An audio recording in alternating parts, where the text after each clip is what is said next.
A special thank you to each of our subscribers who make this channel possible. Here's today's story. In a significant turn of events for UK politics, the Office for National Statistics (ONS) has released figures showing that net migration to the UK has nearly halved, dropping from an estimated 860,000 in 2023 to just 431,000 last year. This dramatic decline is the largest calendar year drop since the early stages of the COVID pandemic and comes as a welcome relief to Labour leader Keir Starmer, who has been under pressure to address rising immigration numbers. The latest data indicates a sharp reduction in immigration from non-EU countries, particularly in work and study visas, alongside an increase in immigration from the UK. The ONS noted that many international students who arrived prior to the easing of COVID-19 travel restrictions have since left the country. This steep decline follows a peak of 906,000 net migration in June 2023, just before Labour took over from the Conservative government. The issue of net migration has become a focal point in the electoral landscape, with growing concerns among voters regarding its impact on public services, particularly the NHS, housing, and the ongoing small boats crisis in the Channel.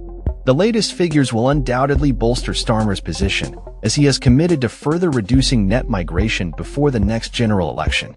The decline in numbers can be attributed to a series of policies implemented by the previous Conservative government, which have been maintained by the current Labour administration.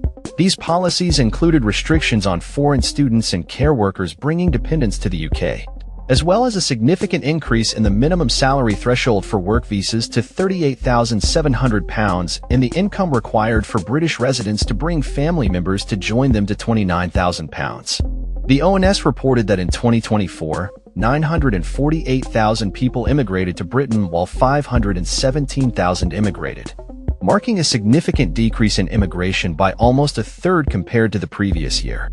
This drop has seen immigration levels fall below 1 million for the first time since March 2022. The Conservatives have welcomed the reduction in net migration, attributing it to their tough policies, while Shadow Home Secretary Chris Philp expressed that the figures are still too high and require further reduction. The ONS emphasized that long-term net migration is down by almost 50%, signaling a substantial shift in the migration landscape. As the political discourse evolves, the implications of these figures will be closely scrutinized, particularly as the Labour government outlines its strategy to tackle child poverty and public sector pay.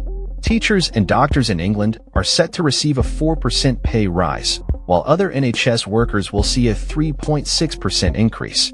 Meanwhile, the Defence Secretary announced a 4.5% pay rise for most armed forces members. Justice Secretary Shabana Mahmood has also unveiled plans for a funding boost to tag more criminals, aiming to increase the number of offenders under supervision.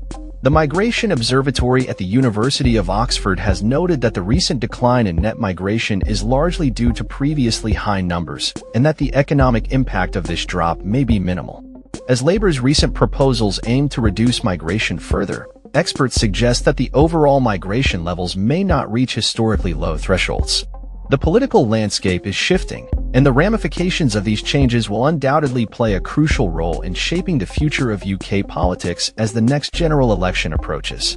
That's all for this story. We upload videos every day covering many different subjects, so hit that subscribe button to stay informed. Thanks for watching.